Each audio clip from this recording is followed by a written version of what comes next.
Hola Monse, ¿cómo estás? Bien, Silvia, ¿y tú? Bien, también aquí con ganas de encontrarte y de platicar un rato, Sí, porque hoy tenemos un igualmente. tema interesante, que es, Eh, bueno, se me ocurre este término de emociones congeladas, porque hay una autora muy interesante que se la recomiendo, Eva Illous, que habla, tiene un librito que se llama Intimidades congeladas. Nosotros vamos a hablar de emociones congeladas, que claro que tiene que ver con la intimidad.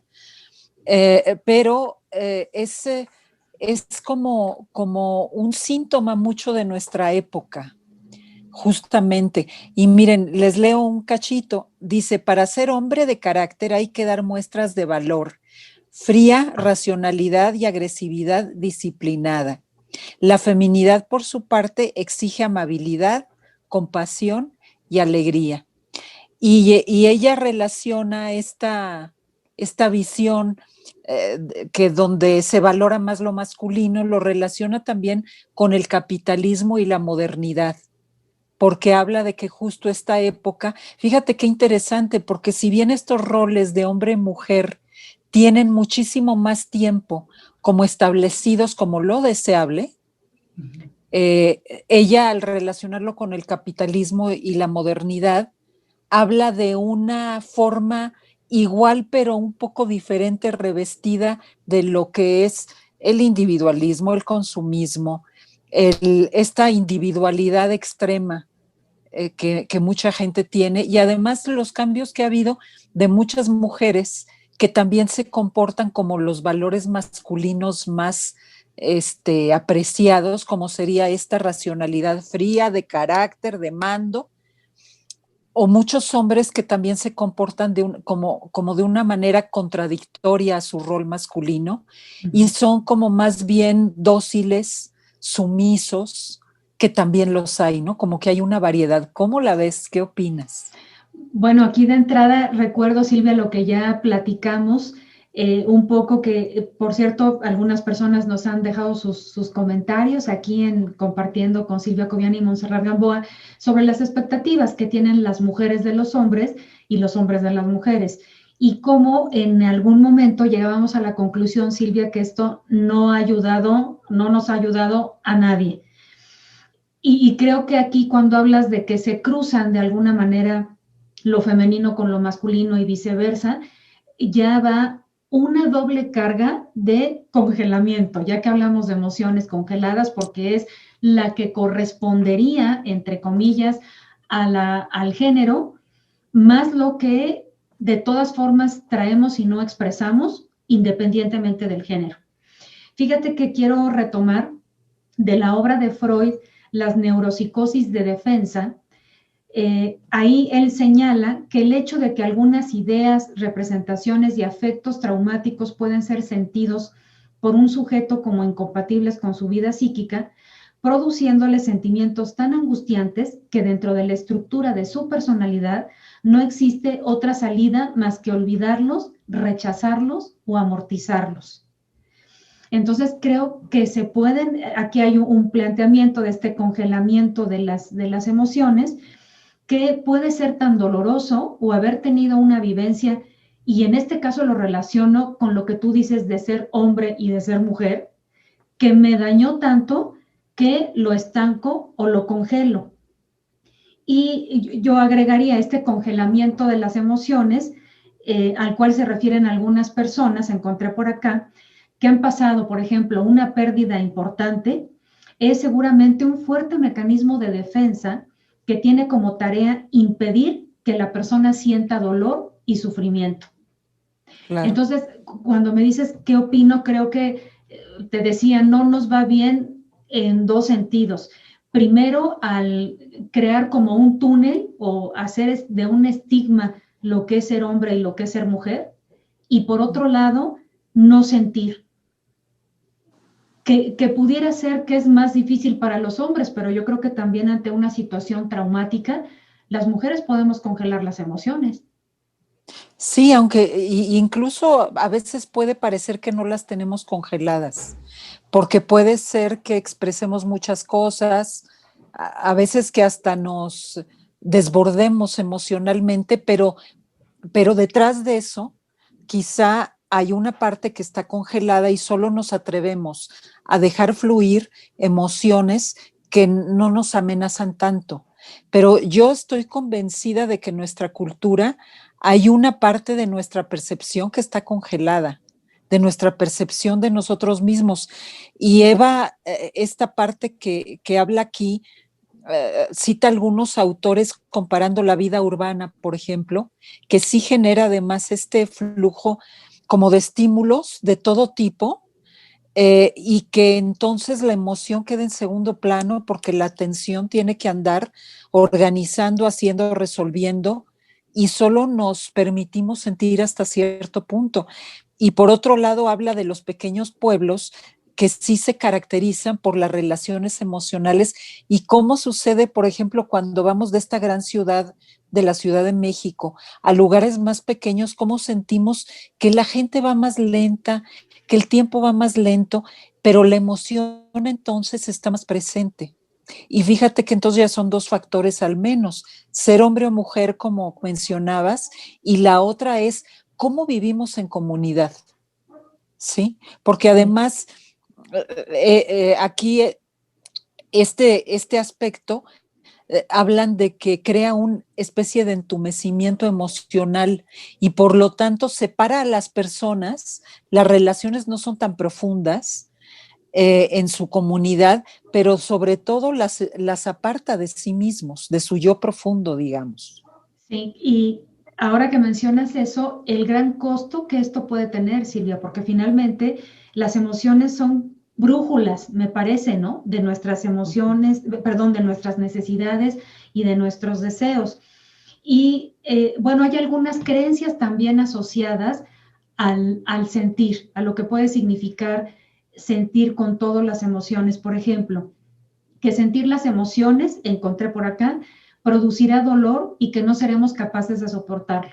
Entonces, yo creo que ahí congelamos la emoción, que provocará que nos sintamos malas personas o diferentes a los demás o demasiado iguales a alguien que no les gusta, o que nos hará sentir culpables por sentir cosas que no deberíamos sentir, ¿no? Fíjate qué complicado, esto lo dice Publi Sí.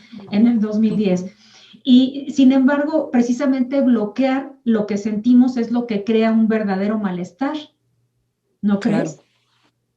Y si esta situación se hace crónica, pues se puede presentar un sentimiento negativo o incluso de sufrimiento de manera continua y prolongada. ¿Cómo Me hace ves? mucho sentido porque además, fíjate acá, esta actitud moderna, una de las cosas que se describe es que es como una mezcla extraña, emocional, porque por un lado puede haber reserva, puede haber una extroversión que parecería que es como muy emotiva, pero la extroversión no siempre es una expresión profunda de mi persona. Muchas veces es una manera pues de andar por la vida, pero traigo ahí el bloqueo. Y a veces la introversión es mucho más reflexiva y hay más introspección y más contacto consigo mismo, aunque para afuera parezca congelada. Pero esta mezcla de reserva puede ir combinada con frialdad, indiferencia e incluso con el riesgo de convertirse en odio. Y yo ahí le añadiría el resentimiento. O sea, qué tan resentidos estamos con un sistema que nos ha generado este congelamiento emocional, este alejamiento de nosotros, provocado por una serie de emociones que no sabemos cómo resolver y se quedan ahí paralizándonos emocionalmente. Y que considero, Silvia, que es bien importante correr el riesgo, asumirlo, de conectar con las emociones y ver qué traemos. Fíjate que encontré aquí comparte una terapeuta un caso con una paciente muy breve, pero que estoy segura que le podemos sacar mucho jugo. Y la terapeuta comparte, dice, mi paciente se describía como una niña feliz y extrovertida, a la que no le importaba contar a sus amiguitas cosas que pasaban en casa, o si estaba triste o alegre y por qué. Cuando su madre se enteró, se enojó tanto con ella que estuvo una temporada sin hablarle. Ella no entendía nada, pero lo que aprendió fue a no sentir, pues lo que sentía no debía ser bueno, a no ser ella misma, pues siendo ella misma, su mamá la quería menos. Era la única manera que encontró para que su madre volviera a hablar con ella y a quererla. Wow. ¿Qué Que me tal, parece Silvia? una maravillosa descripción ¿Verdad? de lo que hacemos en esta cultura, ¿no? Sí, Porque al final yo siento que es muy importante que vayamos cambiando de cosmovisión cultural. Creo que estamos en un totalmente. tránsito que lo está empujando afortunadamente por el trabajo de mucha gente de muchos años que ha ido hacia allá. Pero también este parteaguas del coronavirus nos ha llevado a nuestro interior con muchas ganas. Y creo que este caso que relatas habla de una madre, como hay muchas, y padres, como habemos muchos, que estamos atrapados en una cosmovisión donde le ayudamos, entre comillas, a nuestros hijos, porque así lo aprendimos en nosotros y nos lo enseñaron, a bloquear nuestros sentimientos y a perder mucho la conciencia de quién soy yo cada día, porque la emoción es nuestra voz interna y no la sabemos leer. Claro. Y eso congela, más lo que estás poniendo en este ejemplo, ¿no? Sí, como en aras, y creo que esto es un gran riesgo en la infancia, de no perder el amor de papá o mamá, si el mensaje que recibo es no expresar, no llorar o no sentir, no voy a expresar, no voy a llorar y no voy a sentir. Y yo creo que aquí hay como un riesgo muy grande. Y cuando hablas de a lo que nos ha llevado la pandemia, creo que es como ya no poder hacernos de lado y como ver que necesitamos sentir. Fíjate que en la mañana alguien me hacía el comentario, ya habíamos platicado también en algún otro video sobre el tema de los medicamentos, que muchos ansiolíticos están agotados en las farmacias.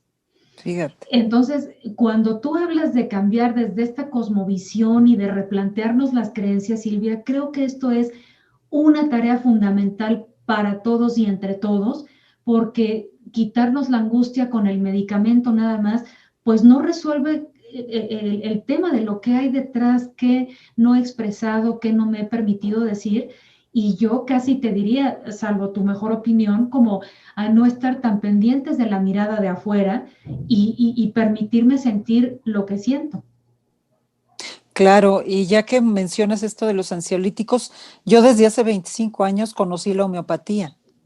Y claro que en estos tiempos, no solo en estos tiempos, la homeopatía me ha servido justamente para lo contrario que sirve la alopatía, que es ayudarte a que salga lo que está atorado y entonces lo puedes trabajar mejor. Y esto combinado con el trabajo corporal hace una delicia de trabajo porque si hay que llorar, pues lloramos y te van cayendo muchísimos veintes, pero la homeopatía lo que hace es eso, ayudarte a regular ese flujo emocional para que tampoco te estés azotando contra las paredes, pero te ayuda a botar hacia afuera aquello que te está generando esa angustia o esa ansiedad. Yo no digo que no se usen estos otros medicamentos alópatas en algún momento si se requiere, pero sí me parece que todo lo que sea cambiar esta cosmovisión de yo puedo hacerme cargo totalmente de mi propia persona emocionalmente hablando. Y lo que sucede es que nos agarramos como de muchas, no sé cómo decirlo, como de muchas cosas que son como soluciones rápidas para que yo no sienta, para Como que no un, sufra, como un bastón, Silvia, se me ocurre, ¿no? como un bastón, como un placebo, Mm. y lo que estamos haciendo es ir en contra de nuestra propia naturaleza, porque sabemos que cuando somos capaces de sentir cualquier cosa y perderle el miedo, podemos ser como mucho más completos, mucho más conscientes de nosotros. Y esa Eso, parte es la que se bloqueó mucho. claro, eso de entrada. Y la gran paradoja es que recurrir a los medicamentos puede ser una trampa porque finalmente se siguen reprimiendo las emociones que no se expresan y que pueden tener consecuencias físicas importantes como dolores de cabeza, de espalda, problemas del estómago, hipertensión, colitis, etcétera. Entonces, vaya que creo que hay que resignificar el tema justamente de no congelar las emociones y de expresarlas en su totalidad, Silvia. Y fíjate que ya que hablas de resignificar, justamente en este libro Eva Yous comenta cómo toda la organización social tiene significados y símbolos emocionales. Lo hace como muy claro. Esto de que si no soy buena niña, mi mamá no me va a querer, entonces soy buena niña, y eso es algo socialmente puesto, pero además va a tener que ver con la economía, porque a lo mejor esa buena niña o se va a matar tratando de ser la de 10 y de tener éxito, o va a sentir que no puede con la vida y se va a quedar replegada. O sea, tiene una gran implicación en todo el sistema.